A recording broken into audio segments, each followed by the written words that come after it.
Oke, Bu Kumala, Birbi Kumalasari, coba tanggepin kemarin Gali untuk tuntutannya ya 3 tahun 6 bulan. 6 bulan. Oke, ya untuk tuntutan kemarin aku agak shock juga karena sebetulnya agak kecewa karena kan fakta dari persidangan kan sudah jelas ya pada saat panggilan saksi, terus fakta-fakta di persidangan bahwa Gali itu kan di situ sebagai narasumber dan Gali datang juga karena memenuhi undangan yang dimana kan awalnya aku yang diundang.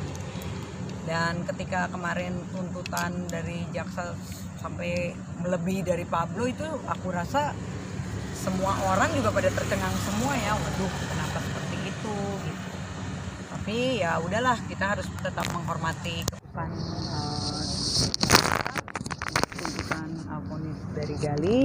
Nanti kan di hari Senin kita akan ada pledoi di mana di situ nanti ada pembelaan dari pengacara Gali sendiri, dan pada saat itu ada beberapa hal yang akan dipatahkan. Jadi ya intinya sih kita tunggu aja nanti hasil dari pledoinya. Semoga nanti hakim memutuskan lebih ringan lagi, tidak sampai 3,5 tahun. Tapi Kumala dengar itu dari siapa dan kaget nggak? Ternyata dituntut 3,6. Iya, aku dengarnya langsung dari ada salah satu teman aku juga sih, dari mana ya, gue tar dulu ya, bingung. Ya udah dari temanku sih, waktu saat habis dituntut itu pembacaan tuntutan, terus langsung dapet WhatsApp. Dan kaget ya, langsung malamnya nggak bisa tidur karena kan biar gimana, menurut aku sih kok jadi begitu, apalagi kan di situ dibilangnya Gali yang menyuruh, padahal kan udah jelas dari pembuktian juga dari awal kan Gali dan aku juga keberatan untuk itu diupload ya gitu. Tapi kan dari yang bersangkutan yang punya konten kan memang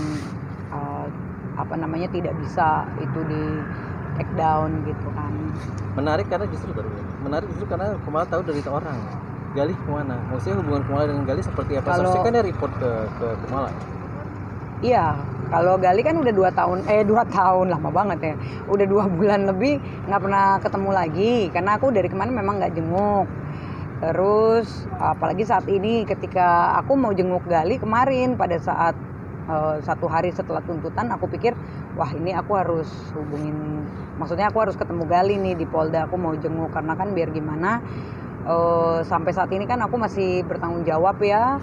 Aku masih untuk pengacara semua kan masih aku, biaya semua kan masih aku yang handle semua gitu, dan aku masih koordinasi juga sama semua pengacaranya Gali. Jadi aku butuh untuk ketemu, aku mau jenguk, cuman saat ini semenjak ada virus juga kan di Polda juga ada peraturan nggak bisa jenguk dulu untuk sementara. Jadi ya mungkin nanti pada saat hari Senin ketika nanti pledoi ya mungkin nanti aku akan hubungin kuasa hukumnya Gali untuk coba komunikasi sedikit lah sama Gali, minimal kan juga aku bantu untuk menguatkan.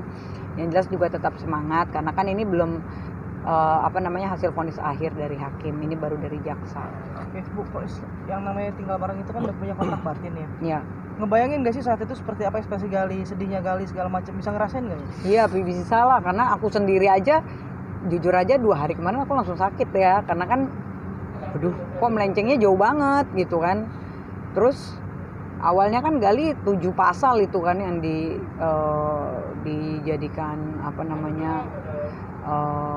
dimasukin 7 pasal yang sebetulnya itu juga jauh di luar dari kenyataan sih kalau menurut aku. Tapi tiba-tiba sekarang hasil tuntutan dari jaksa lebih jauh lagi, dalam arti memang kan tadinya kan Gali dibilang pasal 27 ayat 1 lah, asusila lah, terus pasal 27 ayat 3 pencemaran nama baik. Kalau sekarang kan malah itu kan semuanya kan 6 tahun ya kalau asusila. Sekarang kan memang lebih surut sih ya sebetulnya 3,5 tahun, tapi dibilang Gali yang menyuruh. Ya semoga nanti hakim bijaksana ya, karena kan apapun itu namanya jaksa juga kan berhak juga untuk memutuskan ya kan hasil tuntutannya gitu. Kalau aku sih sekarang tetap berdoa dan semoga nanti kan putusan finalnya kan dari hakim, semoga nanti hakim bijaksana ya, minimal seringan-ringannya lah gitu. Apalagi kan sekarang udah cukup lama juga ya, udah 8 bulan. Jadi ya satu pasti kan udah habis tenaga juga, waktu, biaya, ya kan, apalagi kasus ini kan juga sangat berlarut-larut. Masih banyak kasus lain yang jauh lebih besar lagi, yang lebih parah lagi, tapi ini kan kayaknya aduh, kasus yang kecil tapi dibuat jadi besar, dan sampai sekarang juga cukup selalu menjadi pusat perhatian ya. Dari tuntutannya juga malah yang narasumber lebih berat daripada yang punya konten yang mendistribusikan. Itu kan menurut aku juga agak, semua orang sih, bukan aku aja, agak heran juga gitu. Ini kan nggak fair ya, tadi kan Nggak fair nih. ya. Upaya yang akan lu lakuin apa, Bu?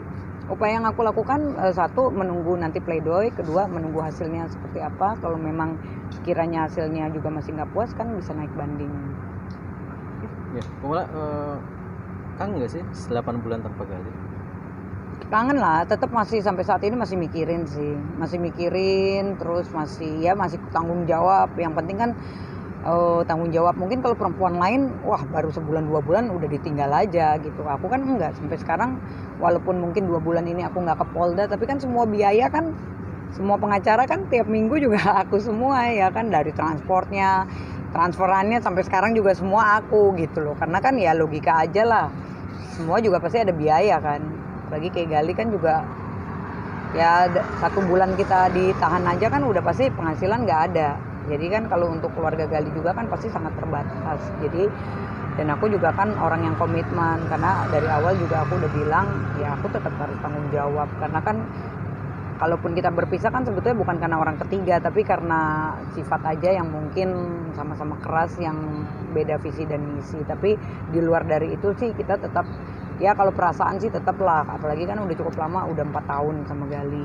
Gali juga tahu kok sifat aku seperti apa. Walaupun temenku banyak cowok juga, dia tahu kalau aku nggak gampang suka juga sama orang. Dan kalaupun sampai suatu saat berpisah, mungkin ya karena nggak mau capek ya ribut-ribut terus gitu. Jadi untuk saat ini ya komitmen aku tetap, aku akan backup Gali sampai kasusnya selesai. Bener nggak kabar yang bilang bahwa hubungan kamu sama Gali memburuk? Karena dalam 1-2 kesempatan orang lihat kamu udah menggandeng orang lain gitu. Ya kalau memburuk kan memang betul, karena ya bisa terbukti kan, bukan cuman gimmick atau apa ya. Sampai saat ini juga aku udah gak pernah jenguk dia ke Polda ya. Tapi itu dia, aku lebih bertanggung jawab, dalam arti jangan udah makin buruk terus kita tinggalin gitu aja gitu. Karena kan sebuah hubungan itu kan apapun itu, mungkin suatu saat pun berpisah tetap komunikasinya baik, tetap hubungannya baik. Mungkin nggak bisa jadi suami, ya udahlah anggap aja kayak kakak adik gitu. Jadi tetap harus saling mengisi sih kalau menurut aku. Berarti ini bisa dibilang sinyal-sinyal perpisahan? Mungkin belum tahu juga ya, karena memang aku belum ada kesempatan untuk bicara berdua. Yang terakhir kan aku ketemu Gali 2 bulan yang lalu, yang ketika dia cium aku waktu aku di Pengadilan Jakarta Selatan ya, yang terakhir kita mau sidang, aku jadi sebagai saksi. Ya kita lihat aja sih, kalau yang jelas sih kalau memburuk iya gitu. Pokoknya minta doanya aja yang terbaik, semoga ada titik keluar, jalan keluarnya yang baik lagi gitu.